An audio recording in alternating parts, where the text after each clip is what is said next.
অসীম সরকার, বিজেপির বিধায়ক হরিণঘাটার, তিনি কোরআন নিয়ে যে মন্তব্য করেছেন, কুরুচিকর মন্তব্য করেছেন, যা মুসলিম ধর্মাবলম্বী মানুষের ভাবাবেগে আঘাত লেগেছে এবং এর দ্বারা পশ্চিমবঙ্গের সাম্প্রদায়িক সম্প্রীতি বিঘ্ন হচ্ছে।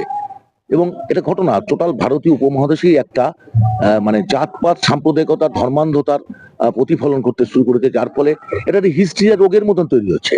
সেখানে পশ্চিমবঙ্গের মাটি, যেখানে হিন্দু মুসলিম একটা বসবাসের পবিত্র জায়গা, সেখানে অসীম সরকারের মতন একটা কবি গান, যার বাড়িতেই মুসলিম বউ রয়েছে, আর সে মুসলিম ধর্মকে নিয়ে বলার কি দরকার ছিল? তার মানে এটা বিজেপির এজেন্ডা ফুলফিল করছে। তা আমরা মনে করি অসীম সরকার যে কথা বলেছে তাতে পশ্চিমবঙ্গের মাটিতে সাম্প্রদায়িকতার বীজ তৈরি হচ্ছে এবং ন্যায় সংহিতার 2023-এর অনুযায়ী তিনি লঙ্ঘিত করছেন। তাই তার বিরুদ্ধে আমরা এফআইআর করতে এসেছি এখানে। ইন্ডিয়ান সেকুলার ফ্রন্টের অশোকনগর পৌর অঞ্চল কমিটির যারা কর্মী, তাদের নিয়ে আমরা এখানে আজকে এফআইআরটা করলাম।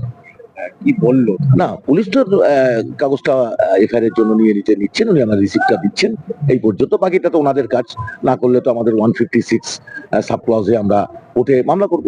এই ধর্মান্ধ রাজনীতি এবং ফ্যানাটিজমের বিরুদ্ধে, ওপার বাংলার মৌলবাদের বিরুদ্ধে, এপার বাংলার মৌলবাদের বিরুদ্ধে, ধর্মীয় মৌলবাদ ফ্যাসিবাদকে কায়েম করে।